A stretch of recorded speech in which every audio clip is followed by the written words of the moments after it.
Pearl spot fish എന്നറിയപ്പെടുന്ന കരിമീൻ കേരളത്തിലെ ഏറ്റവും പ്രധാനപ്പെട്ട മത്സ്യ ഇനങ്ങളിൽ ഒന്നാണ്. കൂടാതെ ശുദ്ധജലത്തിലും ഉപ്പുവെള്ളത്തിലും ഒരുപോലെ ജീവിക്കാനുള്ള പ്രത്യേക കഴിവുമുണ്ട് ഇവയ്ക്ക്. എട്രോപ്ലസ് സുരാറ്റൻസിസ് എന്ന ശാസ്ത്രീയ നാമത്തിൽ അറിയപ്പെടുന്ന കരിമീൻ കേരളത്തിൻ്റെ സംസ്ഥാന മത്സ്യം കൂടിയാണ്. കരിമീൻ പൊതുവെ രുചികരമായ ഒരു മത്സ്യമാണ്. രുചിയും ഗുണമേന്മയും കുറഞ്ഞ അന്യസംസ്ഥാനങ്ങളിൽ നിന്നുള്ള കരിമീനിനേക്കാൾ നല്ലത് കേരളത്തിലെ ഓരോ ജലാശയങ്ങളിൽ വളരുന്ന കരിമീനിനാണ് എന്നതും ശ്രദ്ധേയമാണ്.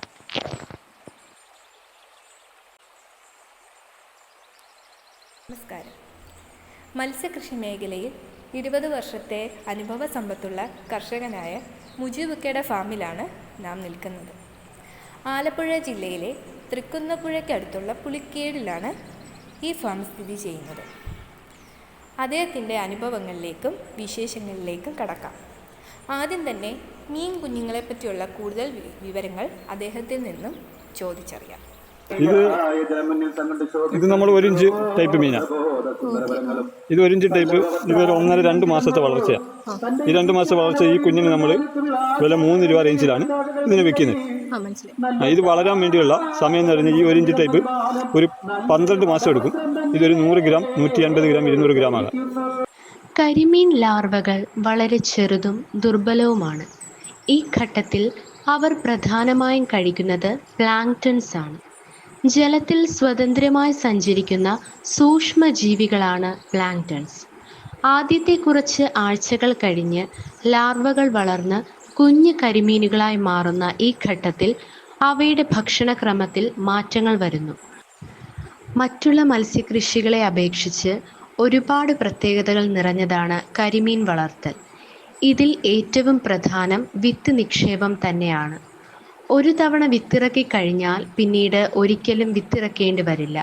കാരണം കരിമീൻ 6-ാം മാസം മുതൽ ഇണചേർന്ന് മുട്ട വെക്കാൻ തുടങ്ങുന്നു. മുട്ട വെക്കുന്നതിനായി കുളത്തിൻ്റെ വിവിധ ഭാഗങ്ങളിലായി കരയിൽ നിന്നും 1 മീറ്റർ മാറി മുള കഷ്ണങ്ങൾ, പൊട്ടിയ മൺപാത്രത്തിൻ്റെ കഷ്ണങ്ങൾ, കൊതുമ്പുകൾ, ഓലയുടെ മടൽ, തേങ്ങായുടെ ചിരട്ട, തൊണ്ട്, സൈക്കിളിൻ്റെ ടയർ മുറിച്ചത് തുടങ്ങിയവ സ്ഥാപിച്ചു കൊടുക്കേണ്ടതാണ്. ഈ പരുക്കൻ പ്രതലത്തിലാണ് കരിമീൻ മുട്ടകൾ പറ്റിച്ചു വെക്കുന്നത്. 4 ദിവസം കഴിയുമ്പോൾ മുതൽ മുട്ട വിരിയാൻ തുടങ്ങും. അപ്പോൾ കരിമീൻ മുട്ട പറ്റിച്ചതിൻ്റെ സമീപത്ത് തന്നെ 10 മുതൽ 30 വരെ കുഴികൾ ഉണ്ടാക്കി കുഞ്ഞുങ്ങളെ ഇതിൽ ഏതെങ്കിലും 1-2 കുഴിയിലേക്ക് മാറ്റും. ശത്രുക്കളിൽ നിന്ന് കുഞ്ഞുങ്ങളെ രക്ഷിക്കാനാണ് കരിമീൻ ഇങ്ങനെ ചെയ്യുന്നത്. തുടർന്ന് 10 ദിവസം കഴിയുമ്പോൾ കുഞ്ഞുങ്ങൾ കരിമീനുമായി പതുക്കെ സഞ്ചരിച്ചു തുടങ്ങും. ശത്രുക്കളുടെ ആക്രമണം ഉണ്ടാകാതിരിക്കാൻ ആൺകരിമീനിൻ്റെയും പെൺകരിമീനിൻ്റെയും ഇടയിലൂടെ ആയിരിക്കും കുഞ്ഞുങ്ങൾ 40 ദിവസം സഞ്ചരിക്കുന്നത്.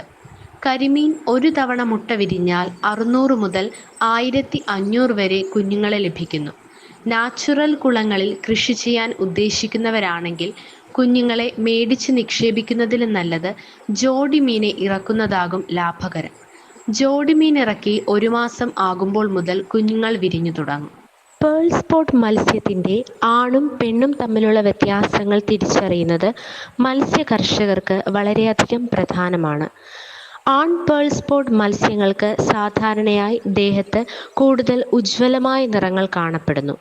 പെൺമത്സ്യങ്ങൾ സാധാരണയായി വലിയ വയറുള്ളതായിരിക്കും, പ്രത്യേകിച്ച് മുട്ടയിടുന്നതിന് മുൻപ്.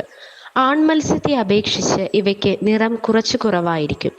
എന്നാൽ ചിലപ്പോൾ നീലയോടും വെള്ളയോടും കൂടിയ തിളക്കം കാണാം. പ്രജനന സമയത്ത് പെൺമത്സ്യത്തിന് പിറകുവശത്ത് വിസർജന ചാലിന് സമീപം ചെറിയ മുട്ടയിടൽ ട്യൂബ് പോലൊരു വൃന്തം കാണാം. ഇത് ആൺമത്സ്യത്തിൽ കാണാറില്ല. അതിനാൽ ഇത് വലിയ തിരിച്ചറിയൽ ലക്ഷണമാകുന്നു. പെൺമത്സ്യങ്ങൾ പ്രത്യേകിച്ച് മുട്ടയിടുന്നതിനിടെ നിശബ്ദതയും സംരക്ഷണ സ്വഭാവവുമാണ് കാണിക്കുന്നത്.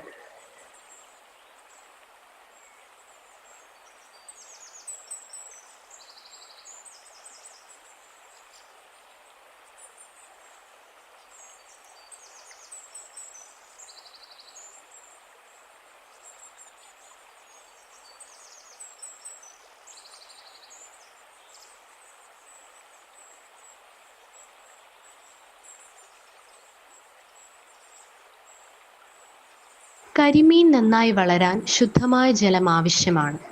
അമോണിയ, നൈട്രേറ്റ് എന്നിവയുടെ അളവ് നിയന്ത്രിച്ചിരിക്കാൻ ജലത്തിൻ്റെ ഗുണനിലവാര പരിശോധന നടത്തേണ്ടതുണ്ട്. pH നില 6.5 മുതൽ 8.5 വരെ നിലനിർത്തുന്നത് ഉത്തമമാണ്. മത്സ്യങ്ങൾക്ക് പോഷകസമൃദ്ധമായ ഭക്ഷണം നൽകുന്നത് രോഗപ്രതിരോധ ശേഷി വർദ്ധിപ്പിക്കുന്നു. വെള്ളത്തിൽ ഫംഗസ് പടരാനുള്ള സാധ്യത കൂടുതലാണ്. അത് ചെറുക്കാൻ പൊട്ടാസ്യം പെർമാംഗനേറ്റ് ബാത്ത് നൽകാം. പുതിയ മത്സ്യങ്ങൾ വളർത്തിയതിനു ശേഷം നേരിട്ട് പ്രധാന കുളത്തിലേക്ക് വിട്ടുപോകരുത്. അവയെ കുറഞ്ഞത് 10 മുതൽ 14 ദിവസത്തേക്ക് വേറിട്ട് പരിരക്ഷിച്ച് രോഗമില്ലെന്ന് ഉറപ്പാക്കണം. വെറുമൊരു സമയം പരിശോധിച്ച് ഉപേക്ഷിക്കാതെ ദിവസേന മത്സ്യങ്ങളുടെ നീക്കങ്ങളും ഭക്ഷണശീലങ്ങളും നിരീക്ഷിക്കുക. ശുദ്ധമായ ജലവാഹിനിയും ഔഷധം ചേർത്ത ക്ലീനിങ്ങും നിർവഹിക്കുക. മുട്ട വിരിഞ്ഞ ശേഷം ലാർവ ഘട്ടത്തിൽ കരിമീൻ കുഞ്ഞുങ്ങൾക്ക് നൽകേണ്ട ആഹാരം പ്രധാനമാണ്. ആദ്യം ഇവയ്ക്ക് infusoria, rotifers, boiled egg yolk, slurry പോലുള്ള സൂക്ഷ്മ ആഹാരങ്ങൾ നൽകുകയും പിന്നീട് ആർട്ടീമിയ ലാർവ, പ്രത്യേക രീതിയിൽ പൊടിച്ചെടുത്ത കൃത്രിമ മത്സ്യ ആഹാരങ്ങൾ മുതലായവ നൽകുകയും ചെയ്യുന്നു. ബ്രീഡിംഗ് ജോഡികൾ തിരഞ്ഞെടുത്ത് പ്രത്യേകമായി ബ്രീഡിംഗ് ടാങ്കുകളിലാക്കുന്നതാണ് കൂടുതൽ കൺട്രോൾ ചെയ്യാവുന്ന രീതിയിലുള്ള പ്രജനനം. നല്ല കോണുകളിൽ ചെങ്കല്ല് പോലെയുള്ള ഉപരിതലങ്ങൾ ഒരുക്കുന്നത് മുട്ടയിടലിന് സഹായകരമാണ്. കരിമീൻ ബ്രീഡിംഗ് കേരളത്തിലുടനീളം ചെറിയ കർഷകരിൽ നിന്ന് വലിയ ഫിഷ് ഫാമുകൾ വരെ വലിയൊരു സാമ്പത്തിക സാധ്യതയുള്ള മേഖലയായി മാറിക്കൊണ്ടിരിക്കുന്നു. സാങ്കേതിക വിദ്യയുടെ സഹായത്തോടെ വളർത്തൽ രീതികൾ മെച്ചപ്പെടുത്തിയും ഉയർന്ന ഉൽപാദനം കൈവരിക്കാനാവും. ഒരു 2 ദിവസമാകുമ്പോൾ ഇത് തടം വെക്കാനുള്ള ഇതാവും. പോര് ഇട്ടിട്ട് ഈ എന്തെങ്കിലും ഒരു സാധനം മതി നമുക്ക്. മണലിൻ്റെ അവിടെ ഒരു പൊച്ചയോ അതേപോലെ കക്കായ എന്ത് സാധനമാണെങ്കിലും മതി. അതിനകത്ത് വന്ന് മുട്ട പറ്റിക്കും. മുട്ട പറ്റിച്ചതിന് ശേഷം ഒരു 4-5 ദിവസം ആകുന്നിടം വരെ ഇവനിങ്ങനെ നിന്ന് ചൂട് കൊടുക്കുമ്പോൾ ഇത് ചുറ്റുകൂടിയിട്ട് ഒരു 10 തടം ഉണ്ടാക്കും. കുഴി കുത്തിയിട്ട് ചെറിയ നമ്മൾ കല്ല് കളിക്കുന്ന പോലത്തെ കുഴി ഉണ്ടാക്കിയിട്ട് ഒരു 10 തടം ഉണ്ടാക്കിയിട്ട് ഈ തടത്തിലോട്ടാണ് ഇത് വിഴിഞ്ഞ് വീണിട്ട് അവിടെ നിന്ന് പെതുക്കെ ഇവൻ ചൂടിങ്ങനെ കൊടുക്കും.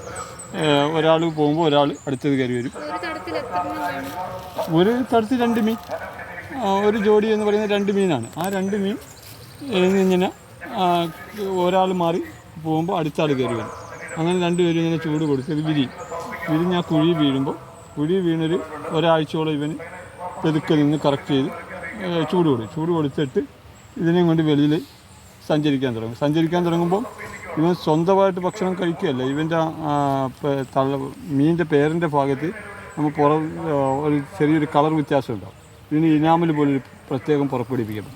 നമ്മുടെ സ്ത്രീയുടെ ഈ കാര്യം പറഞ്ഞ പോലെ തന്നെ ഇനാമൽ പുറപ്പെടുവിക്കുമ്പോൾ ഇതിൻ്റെ ആ പുറത്തുനിന്ന് ആ ഇനാമൽ കൊത്തി തിന്നാണ് ഒരു 2 ആഴ്ച 3 ആഴ്ച ഇത് ജീവിക്കുന്നത്. ഇവൻ്റെ സഞ്ചരിക്കാൻ തുടങ്ങുമ്പോൾ ഇവൻ സ്വന്തമായിട്ട് ഭക്ഷണം കഴിക്കുകയല്ല. ഇവൻ്റെ മീനിൻ്റെ പേരിൻ്റെ ഭാഗത്ത് നമുക്ക് ഒരു ചെറിയൊരു കളർ വ്യത്യാസം. കരിമീൻ വിളവെടുപ്പ് സാധാരണയായി 8 മുതൽ 12 മാസം വരെ നീണ്ടുപോകുന്ന വളർച്ചയ്ക്ക് ശേഷം നടത്തപ്പെടുന്നു. കൃത്യമായ ജലനിലവാര നിയന്ത്രണവും പോഷകാഹാരവും ഉറപ്പാക്കിയാണ് വിളവെടുപ്പിന് തയ്യാറാകുന്നത്. വിനോദസഞ്ചാര രംഗത്തും ഹോട്ടൽ വ്യവസായത്തിലും കരിമീനിന് പ്രത്യേക സ്ഥാനമുണ്ട്. മിക്കവാറും സ്വാഭാവിക സ്രോതസ്സുകളിൽ നിന്നാണ് ഇപ്പോൾ കരിമീൻ ശേഖരിക്കുന്നത്. അത് പലപ്പോഴും ആവശ്യത്തിന് തികയാറില്ല. ഇത്തരം മത്സ്യബന്ധനം പലപ്പോഴും കുഞ്ഞുങ്ങളുടെ നാശത്തിനും വഴിവെക്കുന്നു.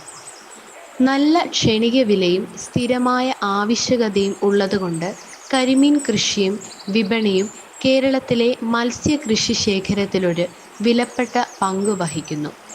ഓൺലൈൻ ഫിഷ് മാർക്കറ്റുകളും തത്സമയ വിൽപ്പന പ്ലാറ്റ്ഫോമുകളും കരിമീൻ വിപണിയെ കൂടുതൽ ആധുനികമായി മുൻപോട്ട് കൊണ്ടുപോകുന്നു.